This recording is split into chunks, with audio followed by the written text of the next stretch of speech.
Guys, sabi ni ma'am maglinis daw tayo ng room. Sabihan mo ang room, linisan si ma'am.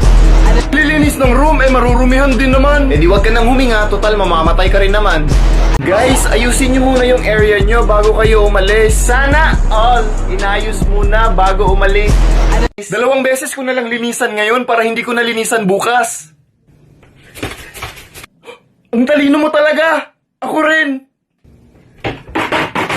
Ang sipag nyo naman, sana kunin na kayo ni Lord. Guys, pabalik-balik lang yung alikabok. Dito nyo naman sa pinto palabasin. Sana all pabalik-balik na may lumabas. Ayokong lumabas. Takot ako sa aso. Ikaw, Vice President, aso ka ba? Hindi. Kasi gusto kita asawahin.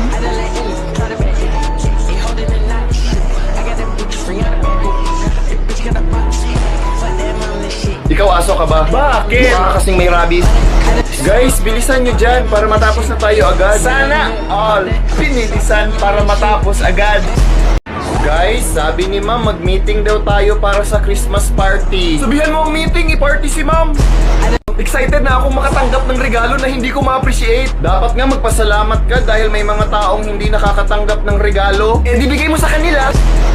Sana all nabigyan ngayong Pasko. Anong pagkain ang gusto nyong ihanda, guys? Huh? Kapag yan, hotdog, hotcake, haloblak, helicopter, Hamburger. animal kang hayop ka.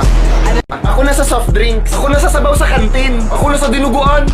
Lahat ba kumakain ng dinuguan? Sana all kinakain kahit duguan. Guys, sabi ni ma'am mag-collect daw ako sa inyo ng tig-pipiso. Pag merienda yan ni ma'am. Gawa-gawa lang yan ng mga officers para magkapera sila. Ikaw nga, pakpak na lang kulang, ipis ka na, nagduda ba kami? Sana all hindi nagduda. Para daw ito sa charity, guys. Charity. Araw-araw na lang. Parang may mali na dito ah. Kung may mali man dito, yun yung pinanganak ka. Guys, please, napag-utusan lang ako ni ma'am. Bigay tayo ng bigay, tayo yung naghihirap. Ako nga, naglalakad na lang pauwi. Kailan ka ba nakakita ng taong grasang nakasakay? Ba't walang ganyan sa ibang section ha? Next week pa sila. Tayo yung na-assign this week. Ba't puro kayo reklamo, guys? Kami nga mga officer, 5 piso yung binigay namin. Hindi na kami nagtaka, mga sip-sip. Sana all sinisip-sip. Grabe na kayo, class. Sumusobra na yung mga ugali nyo. This is the worst section. Sir, sorry po. Hindi naman po lahat ng students dito bobo tulad ni Tyra. Ay, ng ibang estudyante. Sir, yung iba nga dito, sir, kailangan na makilala yung toothpaste kasi dumadaloy na po sa wifi yung kanilang hininga.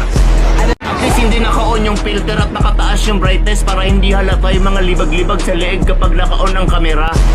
Ang daming alam, 0/50 naman sa math. Ang daming alam, mukha namang lalaki! Tas quiet,